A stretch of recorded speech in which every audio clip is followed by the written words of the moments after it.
Hello and welcome to Agribusiness Weekend Show, that platform where we fill the information and communication gap within the agri ecosystem. I'm Joella Baran and thank you so much for joining me.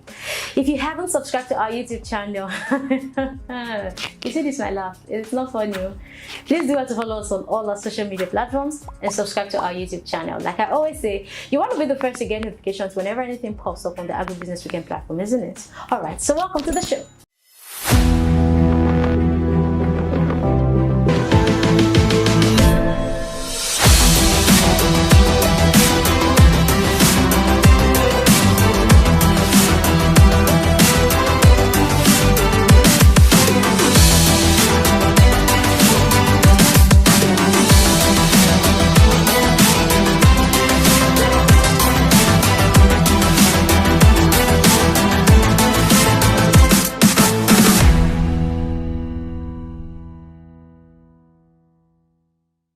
Welcome back. So now the plantain value chain is one aspect of agriculture that has yet been fully untapped. So today we would be looking at plantain farming business in Nigeria.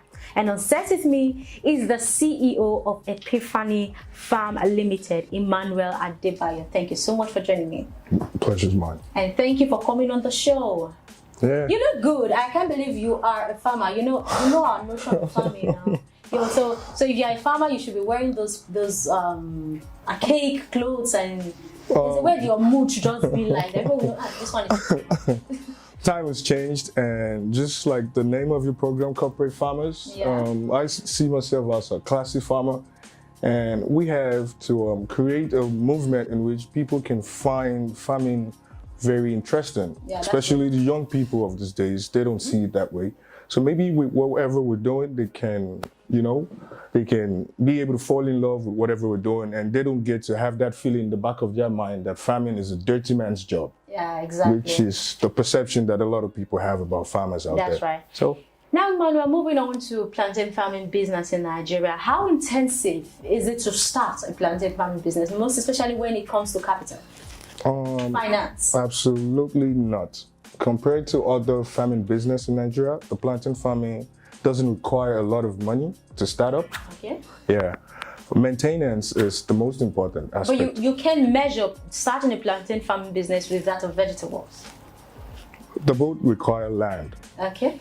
That's something. If you already have the land, okay, we can talk about something else. Okay. If you already have the land on the other side. So talking about intensive, it's not that intensive compared to the fact that when we're talking about vegetable farming, you have to choose either between the local seeds or the hybrid seeds. Okay.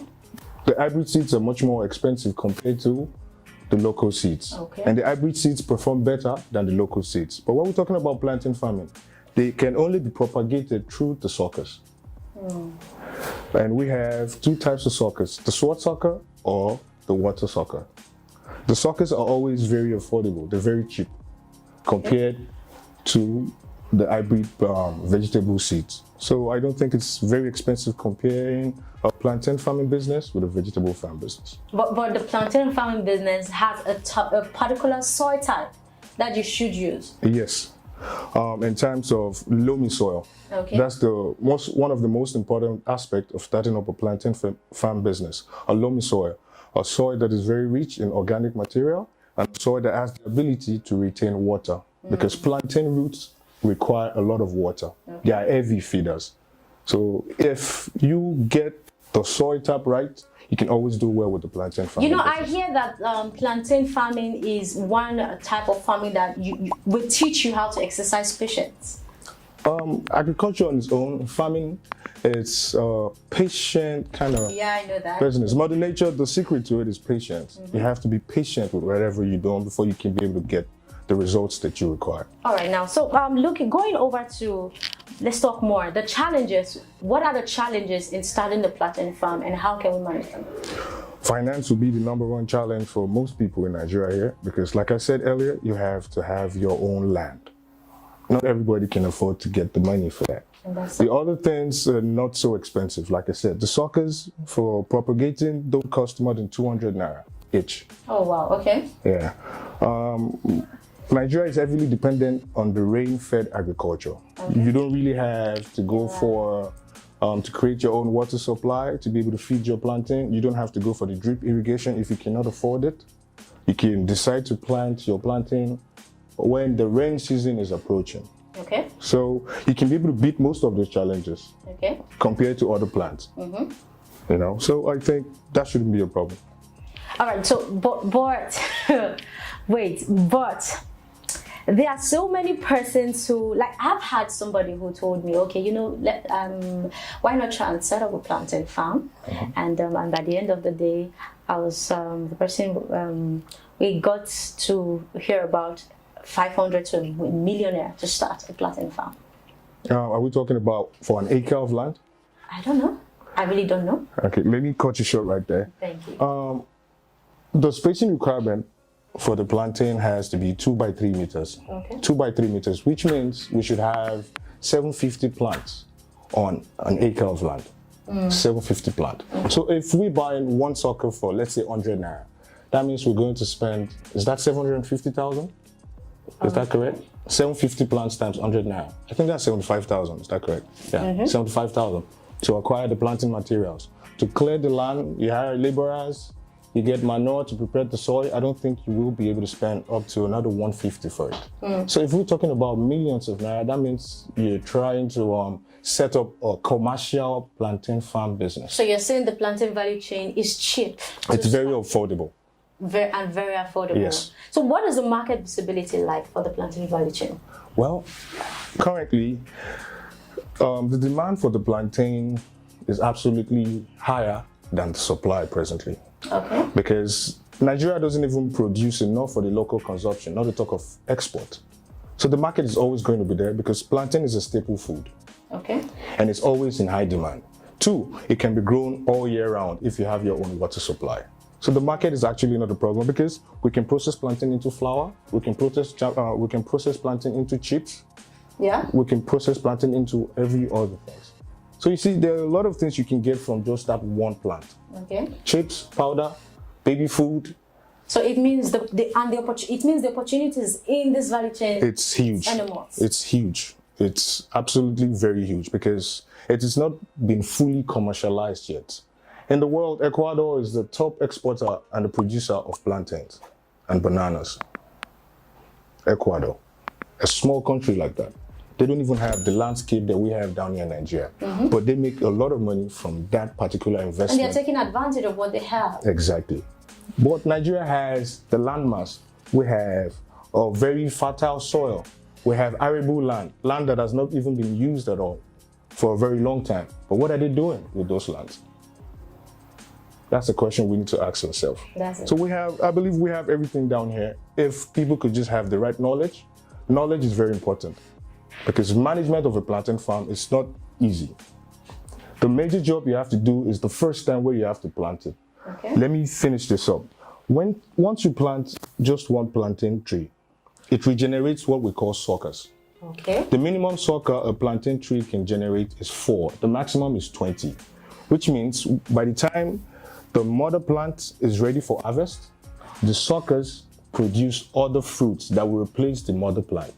Okay. Which means after you cut off the mother plant, you will get to be able to harvest from the suckers the next year. After you harvest the suckers, they produce another suckers. Oh, you keep harvesting? Yes, for the next 3 to 5 years. It keeps going on that cycle. You don't have to plant anymore after the first time. You only need to keep on maintaining your farm. So tell me, how can you compare that business with any other kind of business? So it means the streams from plantain value chain, it's unending, is that what you're unlimited, absolutely. I can guarantee you that. It's unlimited? Yes, because Epiphany Farm Limited actually started 3 years ago. We started with the aquaculture department, fish farm, and we started by renting our own fish pond. We started with just one fish pond. But today we've been able to grow that location into 3 places. We're established in 3 locations presently. The fish department, the snailry department. We also have some rabbits, the coniculture. We also have crops like plantain, which we use the waste products of the plantain to feed our animals. So with you, nothing is a waste? Absolutely. In agriculture, nothing is a waste. Okay, so Femi, tell us, straight to it, reality, what are the points to starting a plantain farm? Well, let me make it easy for freshness, people that are beginners and people that are actually thinking about venturing into the plantain farm business. Because a lot of people believe it's a time-consuming sort of business. It requires a lot of capital. It's capital intensive. No, I don't think so. Because I'm a fish farmer, I'm a livestock farmer, and I'm a plantain farmer. So I can be able to tell you the difference. Okay. Going by my own experiences. You know, the first thing first would be to acquire a land with a very good soil. And that's where the loamy soil comes in. Because loamy soil is a soil that is very rich in organic matter, nutrients, and other things that the plants need to grow. Loamy soil has the ability to retain water, the water retention ability. It's very important for the plantains because the plantain roots, they need water to be able to grow. That's number one. If you can be able to get a good land with a fertile soil, you're good. Second step would be clearing and preparation of the soil for planting. Clearing is something very easy that we already know about. Clearing the land, you can do it manually or you can include the mechanized machinery if you have the finance. You clear the land and you apply fertilizers or organic manure to the soil, you know, to help it perform better. Yeah. Now, planting of the plantains, that is where it gets tricky. Because the foundation of your plantain farm has to do with the suckers that you plant at first. Okay. If you plant the wrong suckers, you're going to obviously get the wrong results. If you plant the right suckers, you're going to automatically get the right results. So what's the best suckers to plant? We have 3 types of suckers now. We have the maidenhead suckers, we have the waterhead suckers, and we have the sword suckers. I go back again. We have the maidenhead suckers, we have the water suckers, and we have the sword suckers. The water sucker is a waste. How would you know the water sucker? It doesn't produce well the way you would want a real plantain tree to produce. Okay. The sword suckers, they sleep, but they have, just like their name, their leaves are in form of a spear or a sword. The sword suckers, they are the ones with the highest productivity when it comes to the planting, planting and all that. They're the best. Okay. So I always recommend people to get their planting materials from a reliable source. And they should always go for the sword suckers. If you get the sword suckers, after planting, we have to think about management of the farm. Okay. Which is the most important after planting the suckers. Okay. Management requires weeding every time that it needs and adding fertilizers to the plants because plantain and bananas are heavy feeders. They need a lot of water and they need a lot of fertilizer to be able to perform properly. Okay. As long as we take all the right precautionary measures, we should be able to harvest the first fruits within the first 8 to 12 months. Oh, wow. Okay. And afterwards, there's not much work to be done anymore because the tree keeps regenerating. After it fruits, it dies. But it gives birth to other new suckers that will replace the mother plant. Okay. The only hard work you have to do is that first time when you have to plant it. Afterwards, there's no other hard work that has to be done again. You know, I really feel, you know, maybe we'll contact you when we have people who wants to set up a plantain farm. You know, there are so many persons who are interested in agriculture, but really do not want to do the work. Some people just bring you in. Well, it's going to be a pleasure. It's going to be a pleasure. Plantain farm and we're good to go. All right, you've been doing amazingly well. Thank you. That's what we do. Thank you. All right, so let's go on a short break. When we'll come back, the show continues. Don't go anywhere. Hi guys, my name is Tunde Banjoko and I want to encourage you to keep watching Agribusiness Weekend Show. It's very informative, educative, and I promise you always learn something new each time you stay on this channel. If you have not subscribed, I want you to do that now. Thank you.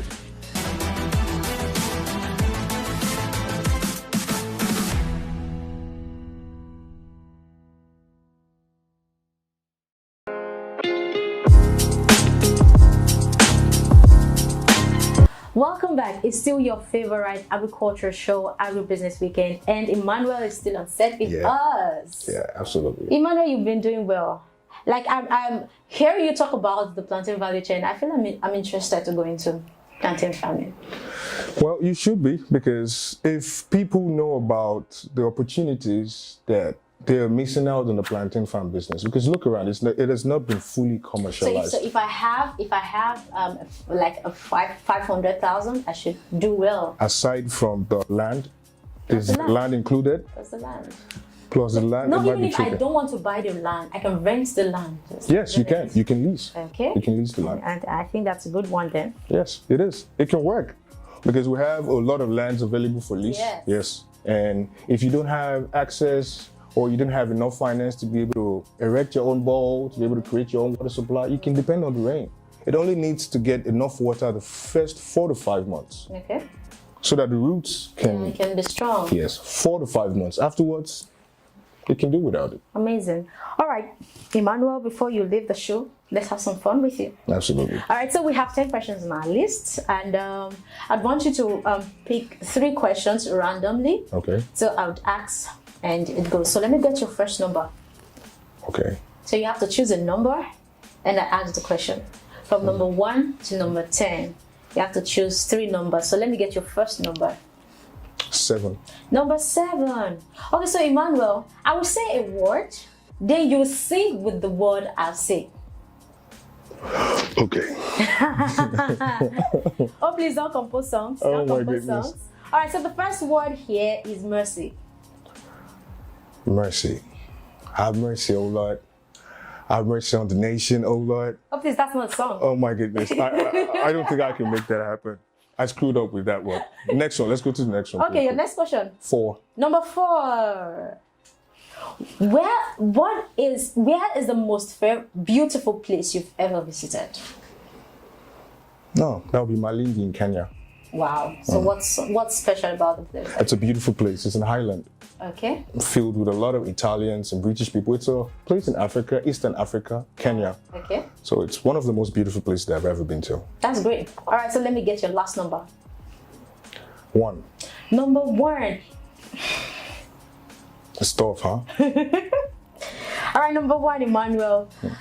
Count in 3s from 5 to 51. From 3 to 51, sorry about that. Count in 3s. Yes. So you count from 3, 6, 9, and so it goes from 3 to 51. 3, 6, 9. From 3 to 51. Yes. All right. 3, 6, 9, 12. No, 11. Right? 3, 6, 9, 11, 14. 3, 6, 9. 11, 12. It's the way the guy looked at me. Made me thought I made a mistake. 3, 6, 9, 12, 15, 18, 21, 24, 27, 30, 33, 36, You're there. 39, You're there. 42, You're there. 45, You're there. 48, You're there. 51. Clap for him. I clap for myself. I don't try. That's amazing. Thank you so much, Emmanuel, for coming to the Agribusiness Weekend. The pleasure's all mine. And on behalf of I and the Agribusiness Weekend team, we want to give you this package. Wow. To say thank you for coming. Wow. Thank you. It's a pleasure to be here. And thank you so much, guys. I hope to be here another time. And thanks for giving me the opportunity to be here. God bless you. And have a wonderful day. Thank you. So, just as Emmanuel said, have a wonderful day. And from me and the Agribusiness Weekend team is have a wonderful week. Do well to follow us on all our social media platforms and subscribe to our YouTube channel. If you have any questions or you want to make any inquiries or of anything, please kindly call the numbers displayed on the screen. I'm Joy Laboran and do have a great weekend. Bye for now.